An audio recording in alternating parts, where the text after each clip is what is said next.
Hamdan wa syukran lillah, asyhadu an la ilaha illallah wahdahu la syarikalah, wa asyhadu anna Muhammadan abduhu wa rasuluhu alladzi la nabiyya ba'da amma ba'd.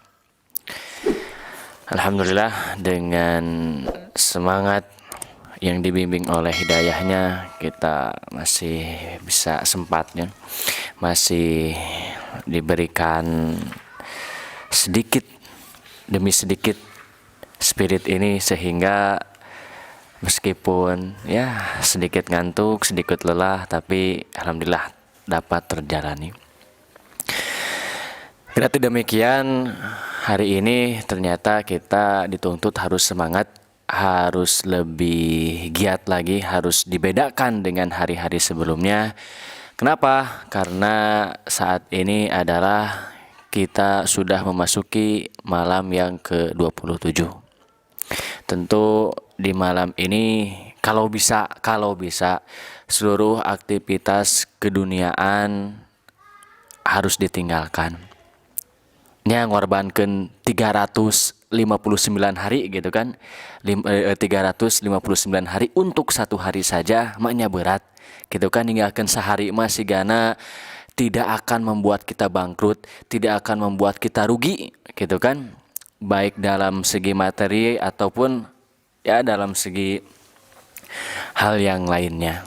Itu cuma hanya satu hari ya, lamun teu tiasa 10 dinten atuh ganjilna hungkul, pami teu tiasa ganjilna hungkul sok atuh malam 27. Ini malam keistimewaan tentunya ya, dimana bumi ini terasa sesak, bumi ini pasti padat. Kenapa padat? Karena miliaran malaikat mungkin turun ke bumi pada malam Lailatul Qadar ini. Entah itu tanggal 27 atau tanggal apapun itu, tapi yang jelas tanggal 27 ini tentu ada penekanan lebih. Baik, ikhwan fillah rahimakumullah, kita memasuki kajian selanjutnya, kajian Kitabut Tauhid ya, di mana ya masih membicarakan seputar tauhid. Langsung saja tanpa berlama-lama kita langsung ke Al-Ustadz Rusdian Abdul Hakim. Kepada Al-Ustadz, waktu dan tempat dipersilahkan.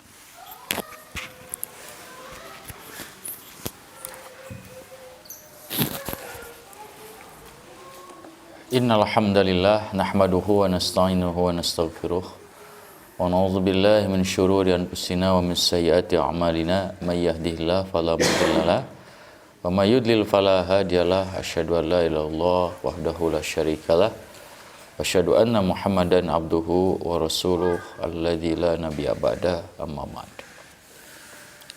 Ya ikhwatu iman rahimakumullah, setelah kita kemarin mengetahui tentang orang-orang yang mendapatkan kemampuan ya untuk mengaplikasikan tauhid secara benar, seperti Nabi Ibrahim atau mungkin sahabat Ukasyah, maka insya Allah pada kesempatan ini kita akan menjelaskan tentang kewajiban ya, kita bahwa tauhid yang mulia ini, keutamanya sangat luar biasa ini, harus kita sampaikan kepada halayak umum atau kita dakwahkan ya, karena kemuliaan dan keistimewaannya ya. Jadi luar biasa, ini bab sangat berurutan ya, menjelaskan hakikat tauhid, keutamaan tauhid, orang yang berusaha melaksanakannya secara benar ya. Maka sekarang kita akan menjelaskan ya ad-du'a'u ila syahadati Allah. Jadi berdakwah, mendakwahkan, menyampaikan tauhid ini kepada halayak umum ya, pada umat manusia secara keseluruhan, pada umat Islam secara khusus, agar benar-benar tauhid itu bisa direalisasikan.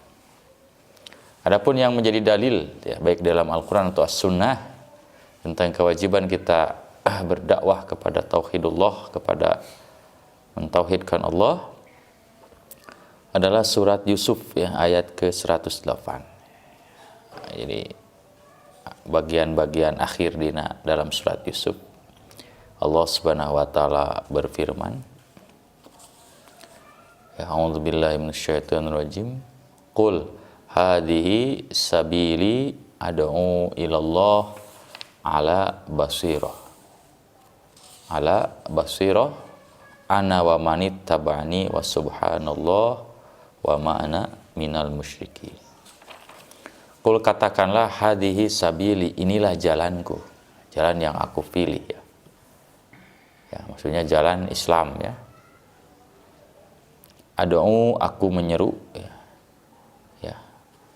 Ilallah, kepada tauhidullah ya, kepada agama Allah, kepada sesuatu untuk mentauhidkan Allah. Ala basirah, di atas basirah. Basirah ini ditafsirkan adalah al-ilmu ya. Basirah al-ilmu. Ana wa manit taba'ani, aku dan orang yang mengikutiku. Jadi orang yang mengikuti Rasulullah ya adalah dakwanya satu ya, ilallah, kepada tauhid Allah ya.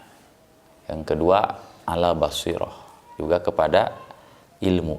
Nah, jadi berdakwanya di atas ilmu ya, bukan di atas kebodohan ya. Wa subhanallah, dan maha suci Allah. Wa ma'ana minal musyrikin, dan aku berlepas diri atau tidak termasuk orang-orang musyrik ya. Ini sebalik dari ilallah. Jadi maksud adu ilallah itu ila tauhidillah, itu kepada tauhid Allah. Karena di akhir ayat, aku tidak termasuk orang-orang musyrik. Berarti agama itu yang paling inti adalah ajarannya adalah tauhidullah, bagaimana mentauhidkan Allah Subhanahu wa taala. Ya, dalam ayat ini ada beberapa poin penting yang mesti kita garis bawahi. Yang pertama ya, jadi ketika kita berdakwah menyampaikan risalah tauhidullah itu harus ya ad'u ilallah, harus karena Allah. Jadi ini menunjukkan bahwasanya dalam berdakwah itu harus ikhlas ya, bukan untuk kepentingan diri, kelompok ya, yayasan, organisasi atau apalah ya, tapi harus karena Allah Subhanahu wa taala. Karena tidak sedikit orang yang mendakwahkan ajaran Allah, mungkin bisa saja tauhidullah, tapi adalah bukan ilallah, bukan karena Allah, tapi ila nafsihi ya. Kadang untuk dirinya sendiri, untuk kepentingan dirinya ya. Ketika jamaahnya banyak, jumlah orang yang menghadirinya luar biasa, merasa bangga ya. Ya, merasa tenang, tentram, semangat. Tapi ketika yang hadirnya sedikit, tempatnya jauh, tidak ada yang mensut kalau sekarang ya, ya tidak ada yang memberi transport itu kan, maka dia kecewa ya, akhirnya putur ya, lemahnya tinggalkan dakwah. Nah tentu dakwah ini salah ya, karena jumlah yang banyak, jumlah yang sedikit, banyak pengikut, jamaah, follower ya, itu bukan ukuran keutamaan. Kalau nggak salah kemarin sudah disampaikan hadis Nabi ya, tentang man haqqaqat tauhid, orang yang merealisasikan tauhid. Ternyata ya dahulu ya ada ya, pengikut kepada seorang nabi itu hanya jumlahnya ada yang 3 ya, hanya ada yang 10 orang ya, 3 orang ya, 2 orang ya, bahkan ada nabi yang tidak diikuti oleh seorang pun. Kan apakah kita akan menganggap nabi itu tidak utama, salah dalam berdakwah, dalam menyampaikan metode? Kan enggak. Nabi adalah manusia terbaik ya. Itu mungkin menunjukkan kepada kita wajibnya, pentingnya kita ikhlas dalam berdakwah ya. Ikhwan fiddin rahimani wa rahimakumullah, maka kalau kita melihat perjalanan salafus soleh generasi terdahulu ya, seperti siapa ya, contoh di sini ada Abdullah bin Mas'ud, sahabat Nabi alaihi wasallam yang kemarin pernah disampaikan ya, pernah beliau disuruh untuk membacakan Al-Quran ya kepada Nabi SAW, lalu dibacalah surat An-Nisa ya. Akhirnya di tengah ayat Rasulullah tiba-tiba menangis ya, saking luar biasa ayat yang dibacakan oleh Ibnu Mas'ud. Nah, Ibnu Mas'ud itu dari satu kesempatan, karena beliau adalah selain juga ulama besar juga gubernur di Irak, di Kupah kalau nggak salah ya. Itu diangkat di zaman Umar bin Khattab. Itu orang-orang itu kan karena mungkin tertarik kepada ya keilmuannya, kesolehan dan luar biasa. Itu pada suatu kesempatan sebelum waktu sholat tiba, itu orang-orang berkumpul di depan pintunya. Nah, gitu, menunggu kehadirannya itu kan, supaya bisa ya, sama-sama mengikuti beliau ketika hendak ke masjid. Kemudian Ibnu Mas'ud di saat itu beliau keluar rumah dan melihat banyak kumpulan orang, kerumunan orang ya, dan dianggap itu sebagai sesuatu yang kurang baik. Kayak Ibnu Mas'ud menyuruh agar mereka pulang, irji'u, pulanglah ya. Jadi Ibnu Mas'ud nggak mau dirinya dijadikan atau banyak orang yang mengikutinya ya. Irji'u, pulanglah kalian ya, fa inna ya, karena sesungguhnya pengikut itu memberi fitnah bagi orang yang diikuti ya. Jadi kalian akan menjadikan fitnah bagi orang yang diikuti. Jadi jumlah yang banyak, kelompok yang banyak, follower yang banyak, itu bisa jadi fitnah bagi si orang yang disukainya gitu kan. Ya, apa fitnahnya? Seperti bisa membanggakan diri, ingin selalu dipuji gitu kan. Kemudian juga nantinya bisa tidak ikhlas dalam berdakwah, atau menyebabkan wazilatan ya litabi ya, dan juga bisa menjadi penghinaan bagi orang yang pengikut. Jadi kalau ada orang ya tujuannya hanya mengikut gitu, di belakang ya orang-orang terkenal gitu, misalnya ulama, para ustadz, para mubalik, itu kan sebenarnya menjadi dihina dirinya. Dia hanya sebatas pengikut aja. Dia tidak mencoba untuk menggali potensi dalam dirinya. Ya. Nah, itulah sahabat Ibnu Mas'ud yang sudah paham ya kepada hakikat ikhlas. Ya. Padahal bukan keinginan dirinya, tapi mungkin perasaan cinta, kasih sayang dari orang-orang di sekitarnya yang ingin, ya dia mungkin ya, menjaga Ibnu Mas'ud gitu, atau apa ya, ingin ya bersama-sama beliau gitu. Tapi justru oleh Ibnu Mas'ud disuruh untuk pulang. Inilah. Kalau di kita kan terbalik ya. Orang kalau ya, punya jamaah, banyak umat, banyak yang suka gitu kan, banyak yang ngantar, itu kan senang ya. Senang kan, ada satu mubalik diantar itu kan oleh 10 orang, 100 orang, 200 orang aja.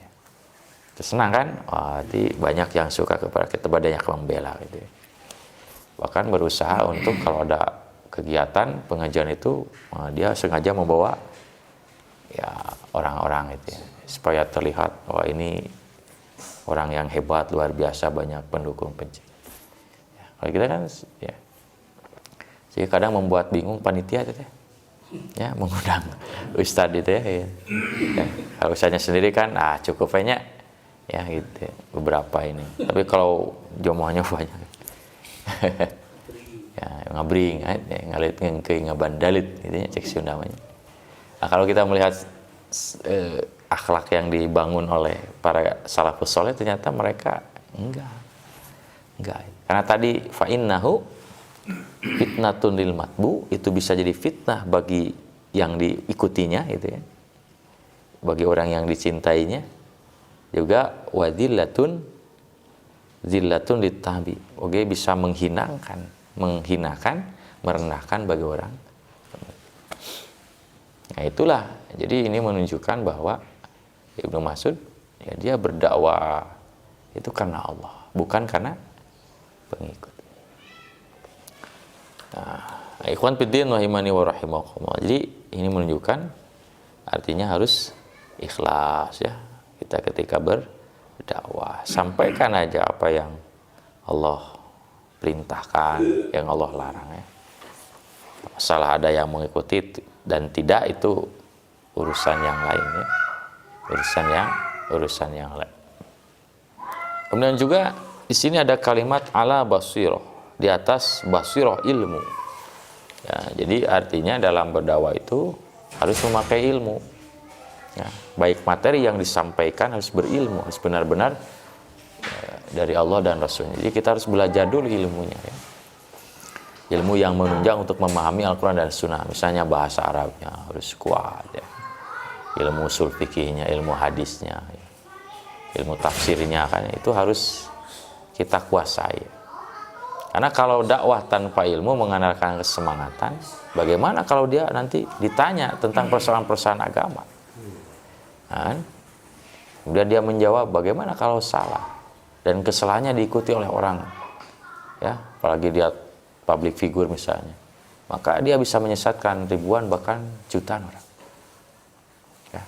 Nah, jadi di sini menunjukkan harus ada ilmunya, ya, seperti yang dilakukan oleh para sahabat. Seperti Rasulullah mengutus Mu'adz bin Jabal, walaupun muda, tapi kan dia ilmu pemahaman kepada hukum agama, dia orang yang paling paham kepada halal dan haram, dia sudah kuasai.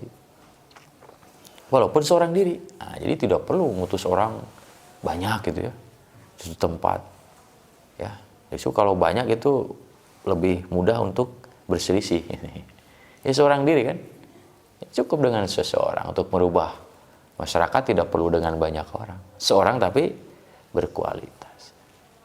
Seperti seekor maung ya, harimau kan, singa satu tapi wah maung. Ya mah 10 20 tapi ayam. Hiji ge maung ieu mah. Kan Nabi itu seorang. Nggak perlu banyak orang kan, seorang Nabi ketika menerima wahyu, tapi dia berilmu ya. Jadi karakter khas ya apa dai itu harus berilmu, tidak boleh orang selalu belajar ya, tidak ada putus untuk belajar ya, membaca kan itu harus. Karena dengan ilmu ya segala sesuatu insya Allah akan mudah diselesaikan. Tapi kalau dengan emosi, ya, dengan apa nafsu kan, insya Allah akan lebih besar lagi madarat yang timbulkan. Ana wa manit tabani. Jadi dakwah ya yang diseru berdasarkan ilmu, dakwah yang diseru berdasarkan keikhlasan untuk mentauhidkan Allah adalah cara yang ditempuh Rasulullah dan para sahabat. Ya, jadi Rasul dan para sahabatnya. Artinya berarti dakwah di atas kebodohan, tidak memakai ilmu, tidak ikhlas, itu bukan cara yang ditempuh oleh para sahabat. Nah, yang terakhir, wama ana minal musyrikin. Nah, ini ada pernyataan sikap. Aku bukan terkategori, aku berlepas diri dari orang-orang musyrik. Artinya ketika dakwah, kita harus benar-benar bersih. Ya, bersih segalanya. Selain bersih jiwanya, bersih pakaiannya, juga bersih dari akidah. Bersih dari muamalah, ya, dari sikap seperti yang dilakukan oleh orang-orang musyrik. Jangan meniru, ya, jangan meniru perbuatan mereka. Nah, ini menunjukkan ya kita harus benar-benar berlepas diri dari kesyirikan. Jadi jangan sampai kita berdakwah tentang Islam, tapi budaya tradisi-tradisi kesyirikan kita lakukan itu kan. Kita sengaja berdakwah, mengagung, mengangkat ya simbol-simbol kekufuran atau kesyirikan, nggak boleh. Sengaja masuk wilayah-wilayah tempat orang berbuat syirik gitu. Itu nggak boleh. Itulah ikhwan fiddin rahimakumullah. Jadi di sini jelas ayat ini jadikan dalil bahwa tauhid itu harus diajarkan, didakwahkan. Ada kalimat ad'u ilallah. Aku menyeru kepada agama Allah itu untuk mentauhidkan Allah. Ya. Nah, itu dalil yang pertama ya. Ini luar biasa ini ya. Pengarang kitab tauhid Syekh Muhammad bin Abdul Wahhab ini pendek tapi ya, ayatnya itu kan hanya satu ayat tapi wah masya Allah maknanya sangat luar biasa. Nah, setelah ayat Quran seperti biasa adalah hadis Nabi SAW. Ya, hadis ini diriwayatkan oleh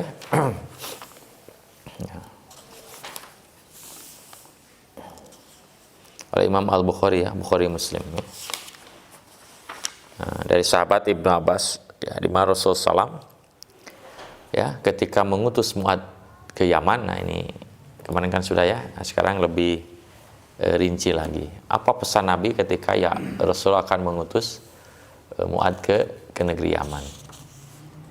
Kata Nabi ya, innaka ta'ti qauman min ahlil kitab. Sesungguhnya engkau akan mendapati kaum di Yaman itu adalah ahli kitab, mayoritas Yahudi dan Nasrani. Jadi memang wilayah-wilayah Yaman di saat itu dikuasai oleh secara keagamaan oleh dua agama ya, yaitu Yahudi dan Nasrani ya. Yang mereka ada kesamaan dengan agama kita ya, dengan agama Islam, karena mereka disebut juga agama samawi ya. Jadi agama yang bersumber dari langit, itu mengimani nabi ya, baik Nabi Musa ataupun Nabi Isa. Tapi ada banyak penyimpangan. Nah, penyimpangannya harus diluruskan. Nah, maka kata Rasulullah pesannya, "Faliyakun awwalu ma tad'una ilaihi syahadata la an la ilaha illallah." Maka materi pertama, dakwah pertama yang harus disampaikan kepada mereka adalah syahadatu an la ilaha illallah, yaitu kesaksian, keyakinan tidak ada Tuhan selain Allah. Ya, itu tauhid. Kenapa? Karena orang Yahudi, orang Nasrani itu adalah syirik mereka. Yahudi menganggap Uzair anak Allah. Nasrani menganggap Isa anak Allah. Dalam amalia mereka banyak melakukan kesyirikan, pengkultusan kepada orang-orang soleh, kepada para nabi. Ya, itu kan Yahudi, kalau kata Rasulullah, kalau nabi meninggal dunia, itu kan mereka dibangun kuburannya itu. Di atas kuburan itu dibangun tempat-tempat untuk beribadah, tempat-tempat untuk menyembah gitu ya. Kesananya menyembah. Makanya Rasulullah ketika sakaratul maut, beliau berwasiat kepada ya para sahabatnya ya agar tidak diperlakukan seperti orang Yahudi kepada para nabinya. Jadi laknatullah al-Yahud, Allah, semoga laknat Allah ditujukan kepada Yahudi.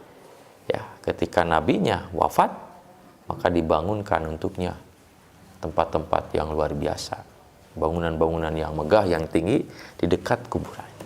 Nah, Nabi nggak mau itu diperlakukan oleh umatnya. Maka ketika Nabi meninggal dunia, kan Nabi dikuburnya tidak di tempat umum, tidak di baqi, kayak kuburan kaum muslimin, tapi di rumah Aisyah, sengaja disembunyikan. Para sahabat lebih cerdas ya dari kita ya. Coba kalau ayeunanya aya Nabi maut, wah sigana meureunnya bangunan age gitu nya, 1 hektar mah gitu ya. Di sini jadi wisata ya.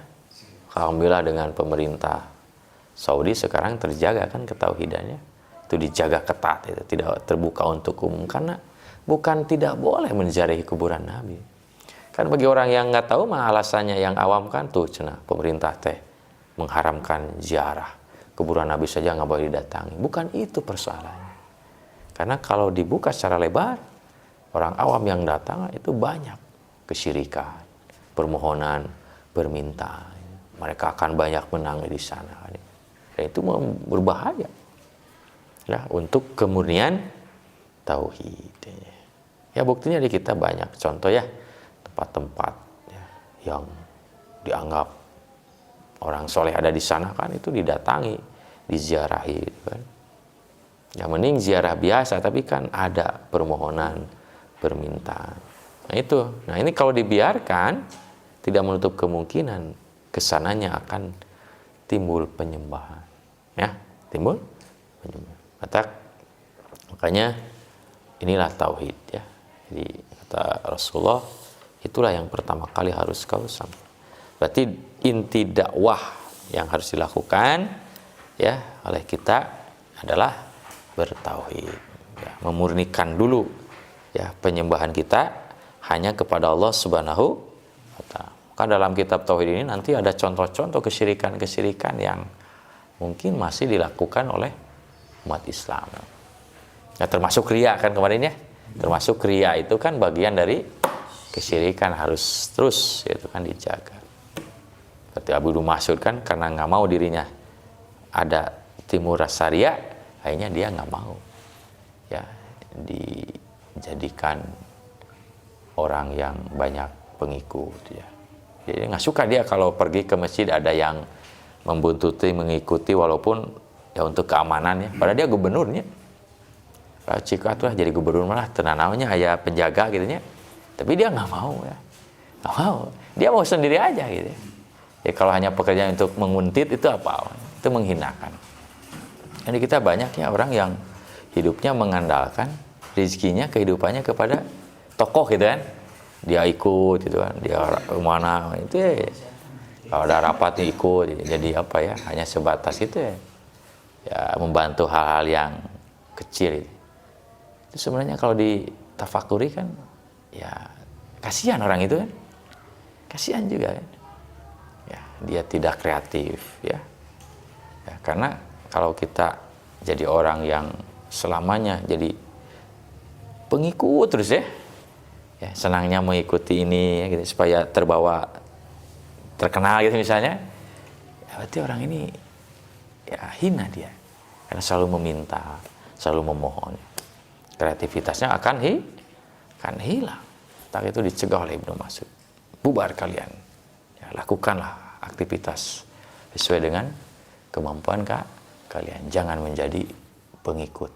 Ya, karena menjadi pengikut itu akan menyebabkan kalian menjadi orang yang hina.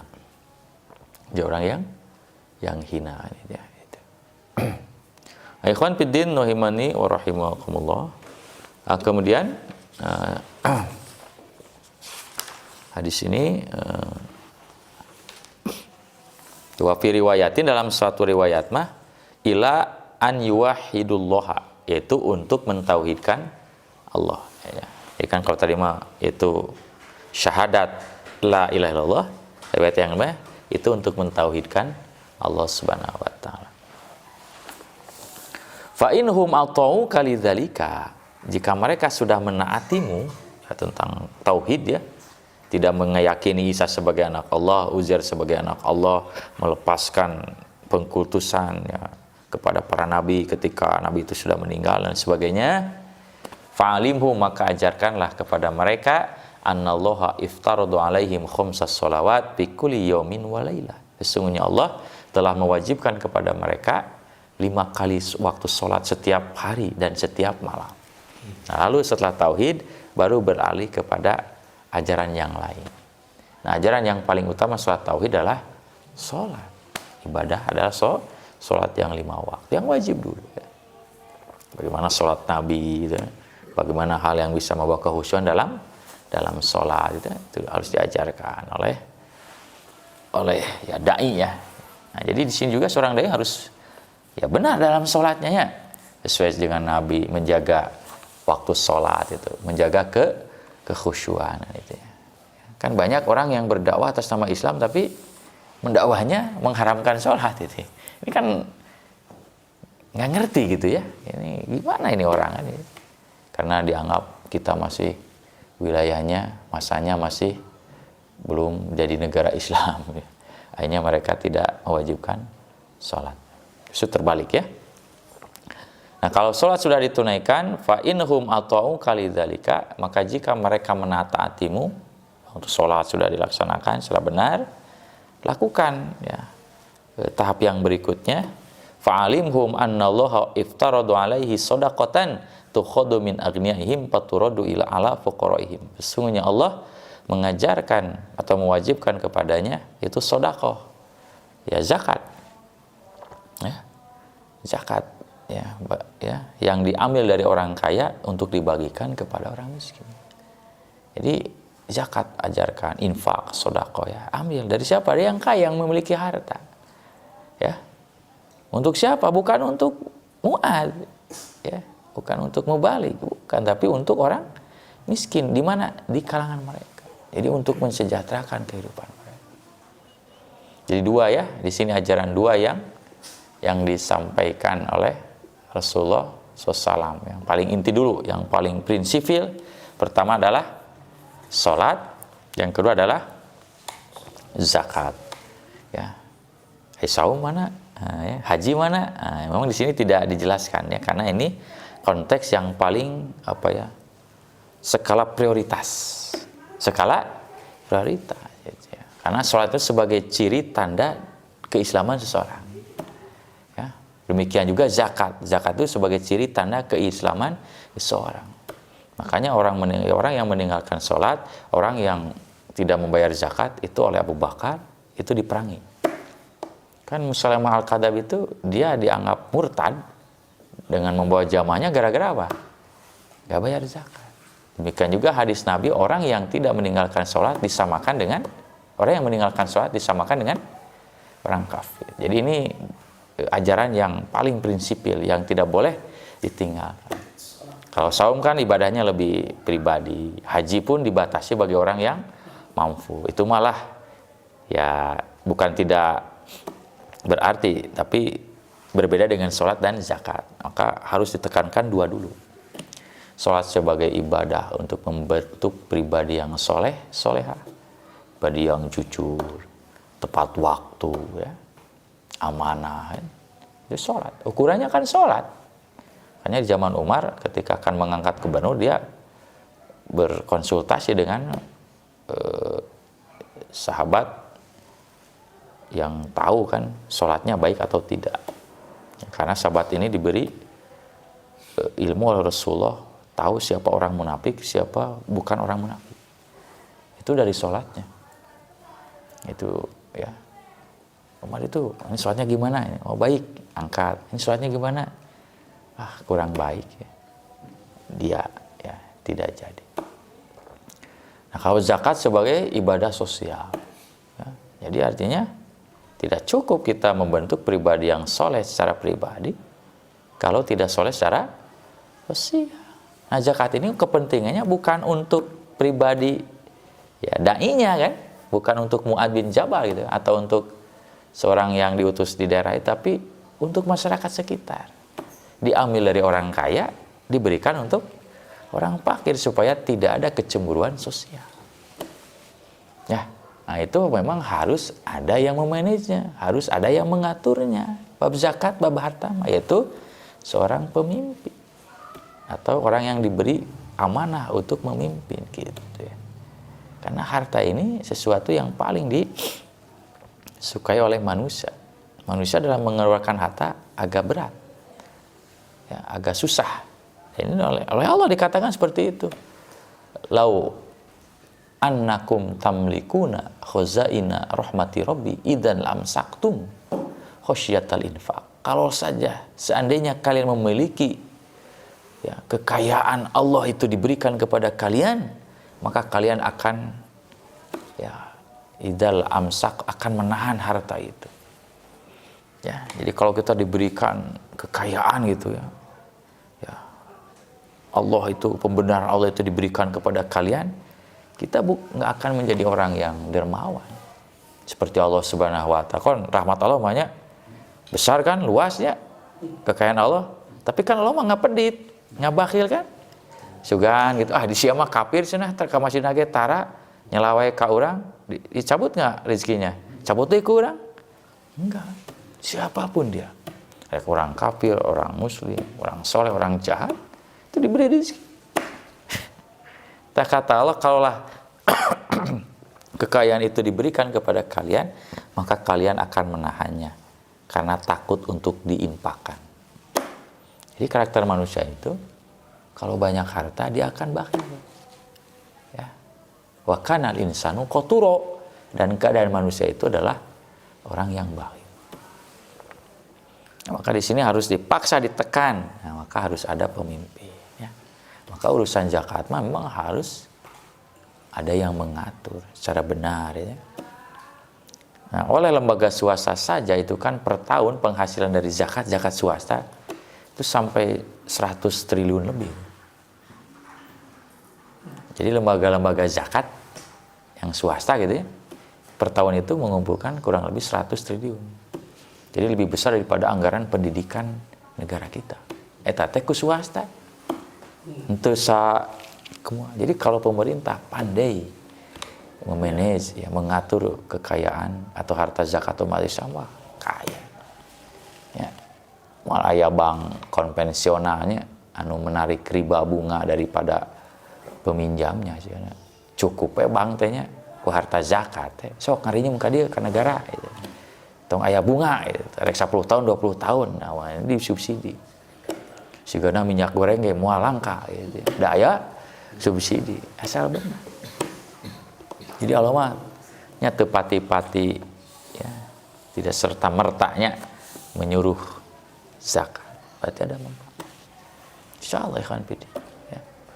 Subsidi akan aman lahnya, mual ada istilah dicabut subsidi gitu. Ya, kenapa? Karena nanti orang kaya dia merasa ya, ada hak bagi orang miskin untuk dikeluarkan. Dan pemerintah itu kan boleh memaksa. Ya, sampai Nabi kalau dia tidak mau membayar zakat yang 2,5%, itu pemimpin boleh menghukum, akan diambil 50%. Nah, ini macam-macam. Ya, jalma ya teu daek keluarkeun zakat 2,5% infakna. Hesewa itu boleh menyita pemimpin jadi 50%. Jadi setengahnya itu boleh diambil sebagai pelajaran dan peringatan. Jadi itu lembaga swasta itu sampai luar biasa. Sampai ada yang punya rumah sakit, punya sekolah itu dari zakat. Ya infak sedekah itu. Ya, kalau dikelola secara profesional. Ya. Luar biasa. Tafa'inhum atau lidzalika, jika mereka taatimu, mereka taat kepadamu terhadap membayar zakat, fa iyyaka wa qaraima amwalihim, hati-hati kamu jangan mengambil harta terbaik mereka. Karena kan dulu peternak banyak ya di zaman Rasulullah ya. Jadi ketika ada peternak unta, peternak domba, peternak sapi itu ada nisabnya kan, ada batasan kecil untuk mengeluarkan zakat. Jadi ketika mengambil zakat dari ternak misalnya, itu jangan yang terbaik gitu ya.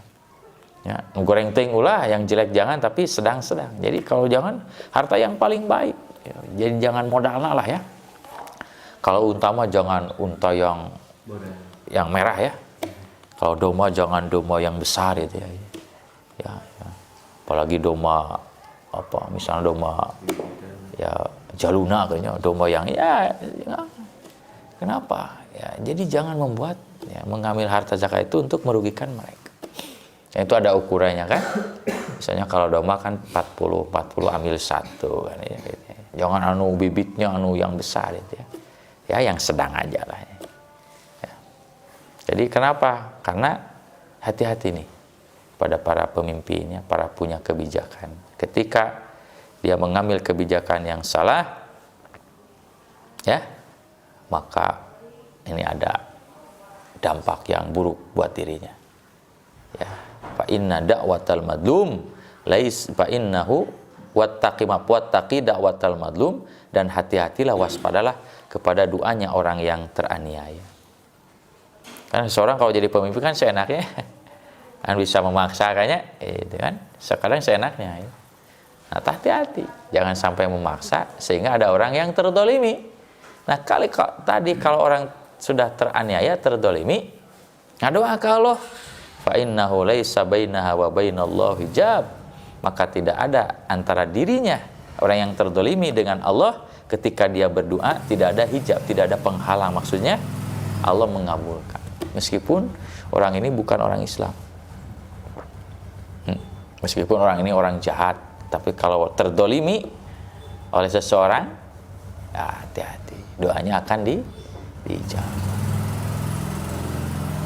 Nah, inilah pesan Nabi yang inti kepada Mu'adz bin Jabal di saat beliau akan mengutus ke negeri Yaman. Ya, ternyata materi dakwah yang harus jadi prioritas utama adalah tauhid. Ya, tauhid. Harus dibersihkan dulu dari noda-noda syirik, dari keyakinan-keyakinan kepada selain Allah ya. Kalau itunya sudah besar, sudah bersih, sudah benar, lalu kepada ibadah berikutnya. Yang paling utama sholat, yang selanjutnya adalah zakat. Udah beres ya ku tilu etage insyaallah ya. Ini ikhwan fiddin rahimani wa rahimakumullah ya. Terkait dengan dakwah. Jadi jelas ayat ini atau hadis ini menunjukkan kepada kita ya, dakwah yang paling utama adalah dakwah tauhid. Jadi tidak cukup membenahi ekonomi ya. Tidak cukup membenahi akhlak yang baik ya, pribadi-pribadi yang lain kalau mengesampingkan nilai-nilai tauhid kita kepada Allah Subhanahu wa ta'ala. Ya, saya kira barangkali itu saja untuk pertemuan kita kali ini ya. Mudah-mudahan ini lebih membawa ya semangat ya. Juga barangkali ya kehati-hatian lah buat kita sehingga ya tauhid dijadikan skala prioritas dalam kehidupan kita. Jadi yang bisa disampaikan aku qouli hada wastaghfirullah li wa lakum. Wassalamualaikum warahmatullahi wabarakatuh.